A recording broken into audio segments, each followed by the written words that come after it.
John, it's your dad's old ham radio. Selamat datang di channel Neo Zio bersama saya Noval. Kali ini saya akan ngebahas atau nge-review salah satu film yang berjudul Frequency. Film drama thriller fiksi ilmiah Amerika tahun 2000-an yang disutradarai oleh Gregory Hoblit dan didistribusikan oleh New Line Cinema.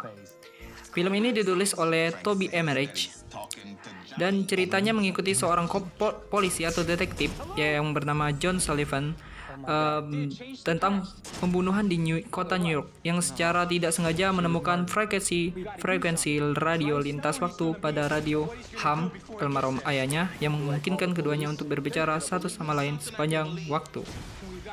Dan langsung aja check it out. Inilah film Frequency. Sebelum mulai ke pembahasannya atau nge-review filmnya, kalian terlebih dahulu subscribe dan tekan tombol lonceng untuk mendapatkan notifikasi untuk video selanjutnya dari kami. Dan like juga jika kalian suka. Oke, lanjut, check it out.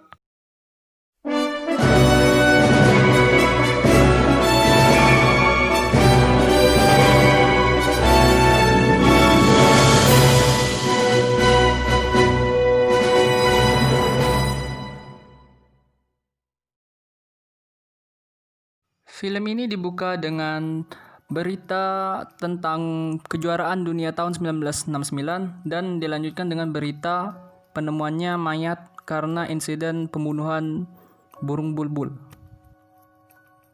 Dan tak lama kemudian diperlihatkan scene di mana ada sebuah mobil tangki minyak yang mengalami suatu kecelakaan. Dan datanglah pemadam kebakaran ke lokasi tersebut untuk mengecek lokasi kejadian.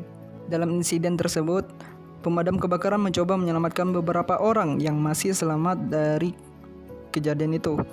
Dan singkat cerita, mereka berhasil menyelamatkan tanpa adanya korban. Berikutnya, scene diperlihatkan Frank Sullivan, seorang pemadam kebakaran yang pulang membawa motor kesayangannya dan bertemu dengan anaknya bersama temannya sedang bermain. Anaknya ini bernama John Sullivan yang dikenal dengan Chip. Setelah itu Frank masuk ke rumah dan berduaan dengan istrinya di dalam rumah sambil dilihat oleh anak dan teman anaknya. Di malam harinya Frank mengajarkan Chip, kita panggil Chip aja ya, si John masa kecil ini kita panggil Chip. Jadi dia mengajarkan si Chip, dan Chip ini belum pandai sangat bermain sepedaan, dan di sini ya ibunya menyuruh Chip untuk masuk kamar dan tidur. Setelah itu Frank melihat ke langit dan dia melihat ada sesuatu yang ada di langit. Nah, yang kita sebut ini adalah aurora borealis yang hanya muncul 30 tahun satu kali gitu. Oke, lanjut. Scene berikutnya berpindah ke 30 tahun ke depan, yaitu dari tahun 1996 ke tahun 1999, tepatnya 10 Oktober. Dan di sini diperlihatkan John, anaknya si Frank Sullivan yang sudah menjadi besar, terlibat pertikaian dengan kemungkinan calon istrinya, ya mungkin ada masalah yang rumit gitu. Dan calon istrinya ini mau minta udahan gitu. Kasihan banget nasib si John. Setelah itu John keluar dan pergi untuk mencari angin. Dan ketika itu John melihat ada aurora borealis yang hanya muncul 30 tahun sekali. Setelah selesai mencari angin atau menenangkan diri karena calon istrinya tadi mau udahan, John pulang ke rumah dan bertemu dengan teman lamanya atau teman masa kecilnya, yaitu Gordo bersama anaknya yang sedang main PS. Di sini anak si Gordo bercerita bahwa dia akan pergi memancing bersama ayahnya, dan si Gordo meminta bahwasanya, bolehkah aku meminjam pancing lamamu? Kata si Johnny, pergi ke belakang kalau masih ada, dan si Gordo menyuruh anaknya pergi ke belakang untuk mengecek.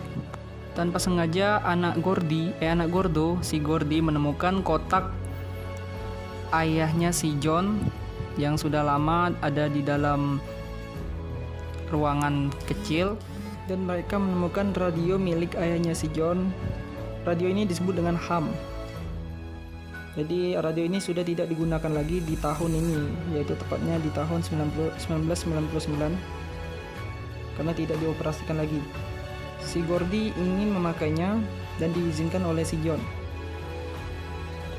Tapi pada saat mereka mau memfungsikannya, si Gordo dipanggil oleh istrinya dan istrinya mengajak pulang si Gordo dan si Gordy. Jadi ya si John sendirian lagi. Setelah Gordo dan Gordy pergi, John menelpon ibunya, tapi ibunya sangat sibuk. Ibunya bekerja sebagai perawat. Oke, lanjut. Dan setelah itu John pergi untuk menonton TV. Dan siaran di TV berita itu ialah menyiarkan tentang aurora borealis. Sambil mendengarkan berita yang ada di TV, John melihat barang peninggalan ayahnya atau foto-foto ayahnya yang sudah meninggal. Ayahnya Frank Sullivan yang sudah meninggal 30 tahun yang lalu atas insiden kebakaran gitu. Tidak lama kemudian terdengar suara panggilan dari radio peninggalan ayahnya yang tidak dimainkan oleh si John setelah menghidupkannya bersama Gordo dan Gordinya tadi. Sekarang dia mendapat panggilan dari orang yang belum dia ketahui. Di sini orang yang belum dikenal oleh John menanyakan apakah kamu mempunyai lisensi untuk menggunakan radio ini, tetapi John bilang bahwasanya kukira radio ini sudah tidak digunakan lagi. Setelah itu John menambahkan, ternyata kau orang yang sangat mentaati peraturan ya. Dan kemudian orang yang belum dikenal oleh John itu mengajak ngobrol tentang masalah-masalah baseball atau softball. Tapi John mengungkapkan bahwasanya dia sudah tidak lagi mengikuti berita-berita atau turnamen-turnamen tentang baseball lagi karena sudah berubah zaman. Setelah itu orang tersebut menyinggung tentang kelompok atau tim yaitu yang bernama Amazing, yaitu kejuaraan tahun 1996. Setelah itu John menceritakan kronologis bagaimana pertandingan itu terjadi 30 tahun silam. Tapi orang tersebut menyangkal bahwasanya itu tidak akan mungkin terjadi, katanya gitu. Akan tetapi sinyal mereka mengalami gangguan dan suara mereka terputus-putus. Dan orang itu dipanggil oleh istrinya. Orang itu adalah ayahnya si John, yaitu Frank Sullivan. Bagaimana? Kok bisa terhubung lagi? Kan ayahnya sudah mati. Gini coy. Kemungkinan mengapa mereka bisa terhubung kembali itu ada hubungannya dengan aurora borealis yang seperti diberitakan dalam TV tadi. Dan kebetulan radio yang mereka pakai adalah radio yang sama, hanya berbeda tahun saja gitu. Oke, lanjut. Setelah itu percakapan pun berakhir dan mereka kembali tidur masing-masing. Oke, sekarang berarti ada dua timeline, yaitu timeline ayahnya dan timeline anaknya ya, kita sebut gitu aja ya. Oke, keesokan harinya di timeline ayahnya dimana ada pesta kayak barbecue gitu sambil nonton bareng acara turnamen baseball. Dan di sini diperlihatkan bahwasanya temannya si John yaitu Sage, seorang polisi juga, memberikan 2 tiket untuk menonton turnamen tersebut nantinya. Dan kemudian scene berlanjut ke timeline anaknya di mana ditemukan bahwasanya ada tengkorak manusia yang sudah terkubur lama dan polisi segera bertindak. Di sini si John, seorang detektif, bertindak sebagai polisi dan memeriksa rumah tetangga si korban yang telah ditemukan tersebut. Namun John tidak mendapatkan informasi apapun. Singkat cerita, John pulang ke rumah dan bertemu dengan ibunya. Dan di sini John meminta ibunya bercerita tentang ayahnya dulu, bagaimana ayahnya dulu. Scene berlanjut ke timeline ayahnya di mana sedang melatih si John kecil bermain baseball. Setelah itu ayahnya si Frank ini melihat ke atas langit dan melihat ada aurora borealis. Setelah melihat aurora borealis, dia bergegas langsung menuju ke kamarnya dan mengecek radio apakah masih bisa berbicara dengan orang tersebut. Oke, di sini kita ketahui mereka belum masing-masing mereka ini belum mengetahui siapa orang yang diajak bicara di dalam radio itu gitu kan. Singkat cerita, mereka berbicara lagi dan Frank menanyakan kepada John dewasa, bagaimana kamu melakukannya? Melakukan apa? Kata si John. Melakukan tentang liganya. Bagaimana kamu bisa mengetahuinya? Kata si John, aku sudah mengetahuinya 30 tahun yang lalu, katanya gitu. Kata Frank, oh ya? Coba kamu ceritakan bagaimana putaran keduanya nanti. Dan si John menceritakannya. Pada saat John dewasa menceritakan tentang pertandingan itu, si John kecil bangun dan dia bilang tidak bisa tidur kepada ayahnya si Frank, dan ya si John dewasa bingung. Dia berkata, kamu manggil anakmu dengan nama Chip? Ya, kata si Frank. Kenapa? Terus John menanyakan, tadi kamu katakan siapa namamu tadi? Dan si Frank menjawab, Frank Sullivan. Dan si John pun ya tiba-tiba nggak percaya gitu. Dia langsung menyalahkan temannya, oh Gordo, lelucon apa ini gitu kan. Di sini Frank bilang, aku tidak mempermainkanmu. Kemudian John bilang, Gordo, kalau memang itu kau, maukah kau menyebutkan di mana alamat stasiunmu mengkontak? Setelah itu Frank menjawab. Ya, John seketika terdiam dan dia ingin memastikan kalau memang benar itu ayahnya, dan dia menyebutkan namanya di sini. Now you listen to me. My name is John Francis Sullivan. Bullshit. My father's name is Francis Patrick Sullivan. He was a firefighter and I went to bed. He sang to me. Di sini Frank mengira bahwasanya si John ini adalah orang yang akan mencelakai keluarganya dan menyuruh orang tersebut untuk menjauhi rumahnya. Dan seketika api dari rokok Frank itu menyala dan menggosongkan sedikit di bagian atas meja. Dan itu pun berlaku di mejanya John Sullivan versi dewasa. Di sini John menjelaskan bahwasannya, hei kamu membakar mejanya gitu. Dan si Frank pun masih nggak percaya. Kemudian si Frank merasa terganggu dan menyuruh si John ini untuk pergi. Tapi si John meyakinkan bahwa dirinya adalah Chip kecil. Tetapi masih si Frank ini tidak percaya dan menyuruh si John ini untuk menjauhi keluarganya. Dan tapi di sini si John menceritakan bahwasanya, tapi kau sudah meninggal katanya. Apa? Meninggal? Oh ya, aku sudah meninggal. Tapi itu kapan, kata si Frank? Kejadiannya itu 30 tahun silam, tepatnya 12 Oktober tahun 1969, di mana itu akan terjadi kebakaran di Buxton. Dan Frank bilang, hei itu besok katanya. Oke, kamu bercanda katanya gitu.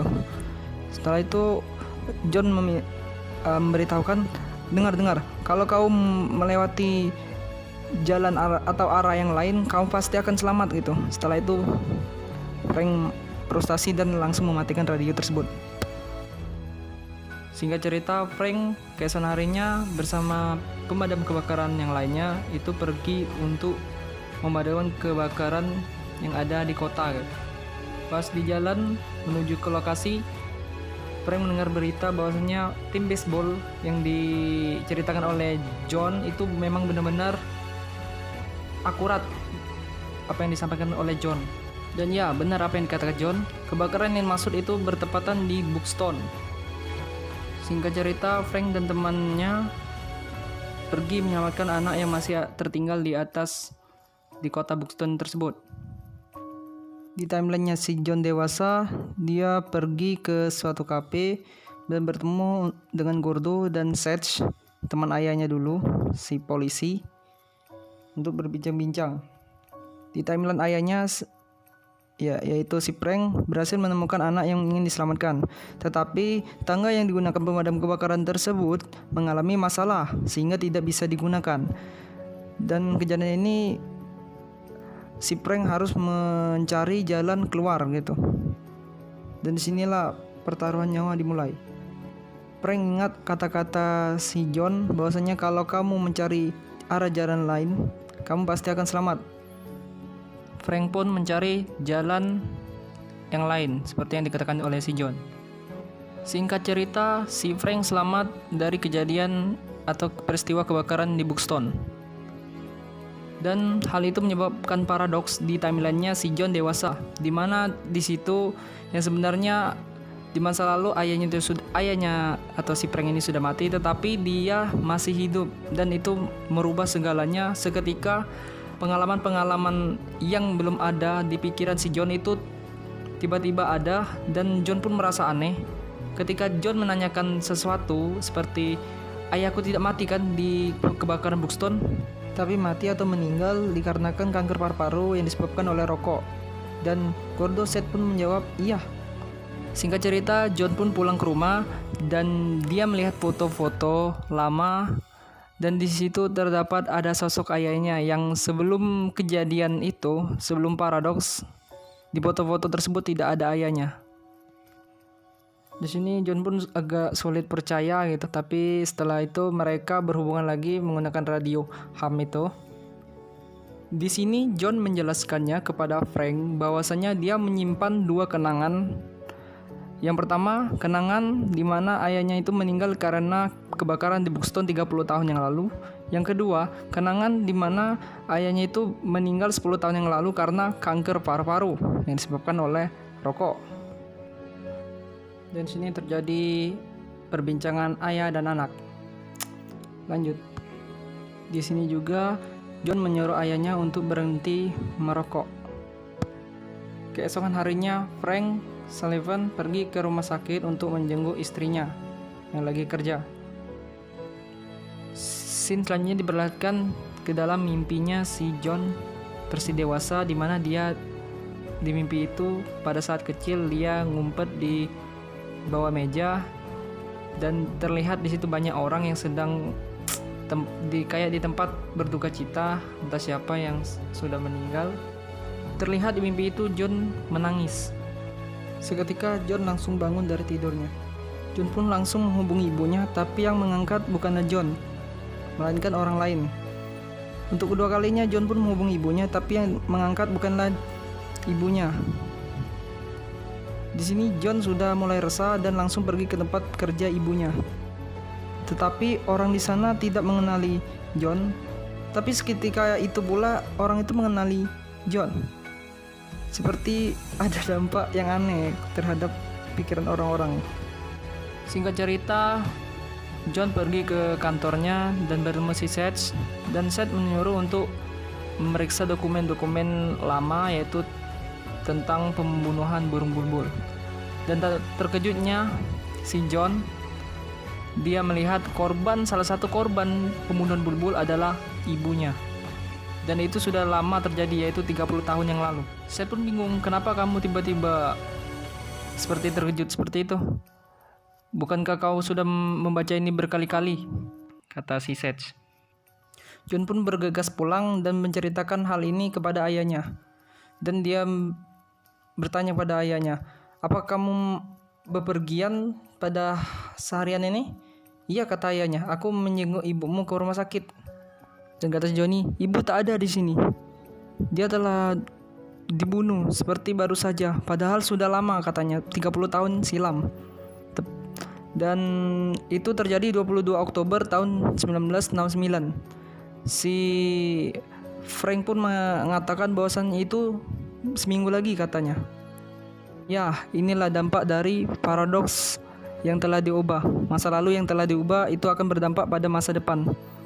Singkat cerita, mereka berencana untuk menggagalkan aksi pembunuhan itu di tahun 1969 yang akan dilakukan oleh ayahnya, dengan melihat dokumen-dokumen yang ada di timeline anaknya yang tersebut yang sudah tersusun rapi di mana pembunuhan itu terjadi.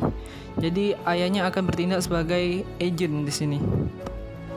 John mengatakan korban selanjutnya adalah Carrie Reynolds, dan kejadian itu akan ada di bar Rosie. Frank pun mendatangi bar tersebut. Di bar tersebut, Frank mengajak ngobrol orang bernama Carrie Reynolds, dan ya, aksi pembunuhan itu tidak ada. Dan di timelinenya John, pada saat John memeriksa dokumen-dokumennya, tidak terdapat nama Carrie Reynolds lagi. Dan ya, jelas siapa yang pasti yang mengubah masa lalu, si Frank. Mereka melanjutkan rencana mereka dengan mengagalkan pembunuhan berantai berikutnya yaitu Sissy Clark. Dan Frank pun ke tempat kejadian tersebut. Tetapi di situ Frank bertemu dengan sang pelaku dan tiba-tiba menghajar Frank di situ sampai pingsan. Pelaku tersebut mengambil dompet Frank dan mengetahui alamat Frank. Setelah bangun dari tidurnya, Frank menemukan dompetnya itu sudah tergeletak di depan mukanya dan Frank langsung bergegas ke rumah Sissy Clark di mana korban selanjutnya itu. Dan yang ditemukannya Sissy Clark sudah terbunuh. Di sini Frank sudah mau menyerah, tetapi John mengatakan bahwasanya kita tidak bisa kembali lagi karena kita sudah merubah apa yang seharusnya terjadi. Kematian ayahnya itu berdampak kepada masa depan pastinya. Dan John meyakinkan untuk menggagalkan pembunuhan berantai burung bulbul ini bersama ayahnya lagi. Kata Frank, pembunuh itu berhasil mengambil SIM-nya dan tahu alamatnya di mana, tetapi dia meninggalkan dompetnya setelah mengambil SIM itu.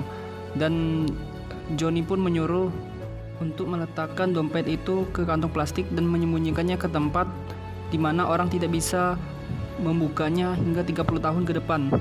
Dikarenakan dompet itu sudah ada sidik jari dari seorang pembunuh tersebut. Dan ya, dompet tersebut berhasil ada di tangan Johnny. Dan Johnny pun memeriksanya dan bawanya ke kantor polisi untuk diidentifikasi sidik jarinya itu. Setelah diidentifikasi, ternyata pemilik sidik jari itu adalah seorang polisi. Singkat cerita, Johnny mendatangi pria tersebut di sebuah bar atau kafe. Oke, nama pembunuhnya adalah Jack. Sini John mengungkap identitas si Jack ini, bahwasannya dia adalah seorang pembunuh atau pelaku dari pembunuhan berantai bulbul. Berkata, "Jadi apa yang kau inginkan?" Dan John bilang, "Mengambil sisa hidupmu. Dan sebenarnya kau telah ketahuan 30 tahun yang lalu. Hanya saja kau belum mengetahuinya, sobat." John pun langsung pergi. Singkat cerita, Frank Sullivan didatangi oleh Such bahwasanya dia dituduh dalam kasus pembunuhan Sissy Clark, yang dimana Frank hanya datang dan melihat, tetapi Such menemukan SIM-nya Frank di bawah mayat Sissy Clark, dimana sebelumnya si Jack lah yang membawa SIM itu tersebut, dan ada kemungkinan si Jack yang menaruh SIM tersebut di bawah mayat Sissy Clark. Kemudian Frank dibawa paksa dan tidak sengaja tersenggol radio ham tersebut dan jatuh. Dan seketika radio itu mengalami kerusakan ringan.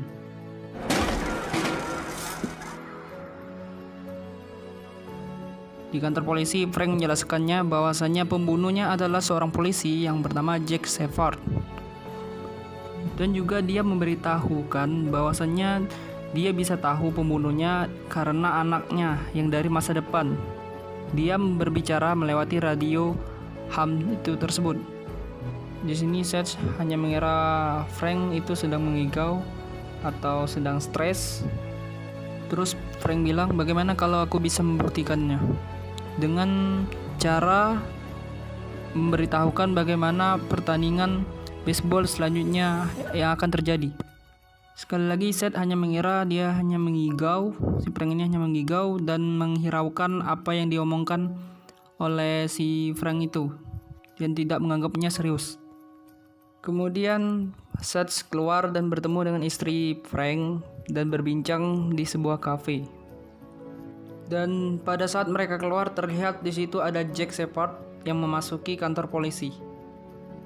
Dan Jack Shepard memasuki ruangan Frank Sullivan dan menodongkan senjata ke arah Frank. Tetapi tidak lama ada seorang polisi yang datang masuk ke ruangan itu dan aksi Jack pun digagalkan. Jack mengaku bahwasanya dia dikirim untuk mengintegrasi Frank. Kembali di adegan Seth dan istrinya Frank yang sedang berbincang. Seth mengatakan bahwasanya Frank sedang berbicara dengan anaknya di masa depan yang seorang polisi Akan tetapi, istrinya hanya mempercayai bahwasanya itu hanya seorang polisi bernama Johnny dan dia bukanlah anak dari mereka. Sementara itu, si Frank memasang jebakan untuk Jack Shepard. Tak lama kemudian, Seth terpaku terhadap berita kejuaraan dunia. Dan pada saat yang sama, Jack Shepard memasuki ruangan Frank dan rencana Frank dimulai. Jebakan Frank berhasil menyetrum si Jack Shepard dan Frank mengambil dompetnya untuk mengambil SIM dan melihat alamat si Jack tersebut. Pada saat yang sama, lampu atau listrik padam di kantor polisi tersebut dan Frank membunyikan alarm kebakaran. Setelah itu, Frank pun kabur dan bergegas ke rumah si Jack. Kembali di set, sepertinya Seth mengetahui bahwasanya apa yang dibicarakan oleh Frank itu benar. Setelah sampai ke rumah si Jack, Frank mencari barang bukti untuk dibawa ke polisi. Tetapi si Jack berhasil datang ke rumah. Kemudian Frank menemukan barang-barang korban yang jadi pembunuhan si Jack. Tapi itu diketahui oleh si Jack dan Jack mencoba menembak si Frank, tetapi terkena kotak barang bukti tersebut. Dan di sini terjadilah adegan kejar-kejaran dan tembak-tembakan. Kemudian datanglah si Sats dan polisi yang lain ke rumah si Jack dan menemukan barang bukti itu di rumah Jack. Jack yang mengejar Frank kehilangan jejak dari Frank, dan ternyata si Frank ada di bawah air. Ketika si Jack mendekati tempat tersebut, dengan sigapnya Frank menarik kakinya dan membawanya atau menenggelamkannya ke air, dan mereka pun bertarung. Singkat cerita, pertarungan pun dimenangkan oleh Frank dengan menusuk Jack dengan besi atau baut yang terdapat di papan atau kayu penunjang itu. Frank pun selamat dan diantarkan pulang oleh Sach. Sementara itu, polisi mencari mayat Jack, tetapi tidak ditemukan. Kembali lagi di timeline-nya si Johnny dewasa, Johnny melihat sepertinya aurora borealis itu sudah mulai memudar atau menghilang. Dan di timeline ayahnya terlihat si Frank ingin memperbaiki radio ham tersebut supaya bisa berkomunikasi lagi dengan John. Di sini juga diperlihatkan Frank memutuskan untuk berhenti merokok, yang dimana nanti jadi penyebab dia akan mati karena kanker paru-paru. Pada saat Frank memperbaiki radio ham tersebut, radio ham yang ada di timeline-nya si John juga kembali utuh. John pun langsung pulang ke rumah dan dengan terkejutnya dia mendengar bahwasanya radio itu masih ada yang tak beres, seperti ada yang mengintai dirinya. John bilang, "Kalau kita berhasil, kenapa tidak ada ibu di sini?" katanya. Dan tak lama kemudian, John diserang oleh Jack Persitua, dan sedangkan ayahnya diserang juga sama Jack Persi muda. John bergelut dengan Jack Persi tua, sementara ayahnya itu diborgol di pintu. Jack Persi muda ke kamar istrinya Frank dan membekap istrinya Frank. Chip atau John kecil pun terbangun dari tidurnya karena mendengar suara kegaduhan itu. Sementara Frank mencari sesuatu untuk membebaskan dirinya dari borgol. John ke kamar ibunya, John kecil atau Chip, dan melihat ibunya sudah ditahan oleh Jack. Sementara itu di timeline-nya Johnny dewasa, Johnny masih bergelut dan memperebutkan senjata dengan Jack. Beralih lagi ke timeline-nya Frank, ayahnya. Frank sudah menemukan senjata segan, tetapi Johnny menjadi tawanan untuk itu. Sementara di timeline Johnny dewasa siap untuk ditembak. Tiba-tiba istri Frank menyerang Jack, dan itu kesempatan Johnny untuk kabur. Pada saat Jack mengejar Johnny kecil, tangannya tertembak oleh shotgun yang digunakan oleh Frank. Seketika tangan Jack di masa depan itu tiba-tiba berubah menjadi buntung karena dirinya di masa lalu itu sudah ditembakin tangannya oleh Frank. Jack di masa lalu berhasil lolos. Seketika ruangan rumah Johnny itu mulai berubah dan tiba-tiba ada seseorang yang menembaki Jack versi tua. Dan tebak, siapa orang menembaki Jack tersebut?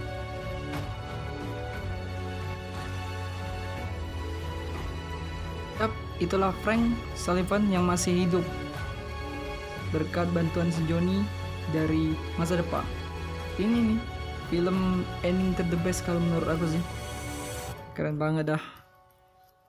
Perjuangan seorang ayah dan anak dalam mengubah masa depan, sekaligus ending yang mengharukan, dimana yang sebenarnya di realitas sebenarnya John itu tidak bisa lagi bertemu dengan ayahnya pas dia waktu kecil gitu. Sekarang dia pas udah dewasa bisa bertemu lagi gitu dengan ayahnya itu. Dan seketika setelah kejadian itu, Aurora Borealis itu menghilang. Jadi seperti mereka ini ditakdirkan untuk bertemu lagi ya, diberikan kesempatan gitu. Film ini ditutup dengan ending yang sangat awesome, permainan baseball yang dilakukan oleh keluarga Sullivan dan lainnya. Di sini terlihat kebahagiaan baik di masa lalu maupun di masa depan John Sullivan atau keluarga Sullivan lah. Dan juga di sini diperlihatkan bahwasannya si John Sullivan sudah mempunyai anak.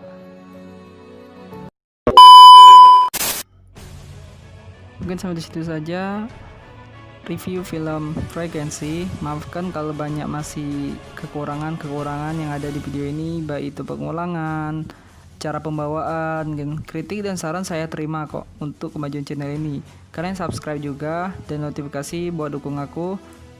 Klik notifikasinya untuk pemberitahuan untuk video selanjutnya. Dan apabila ada film yang ingin direview, silahkan komen di kolom komentar.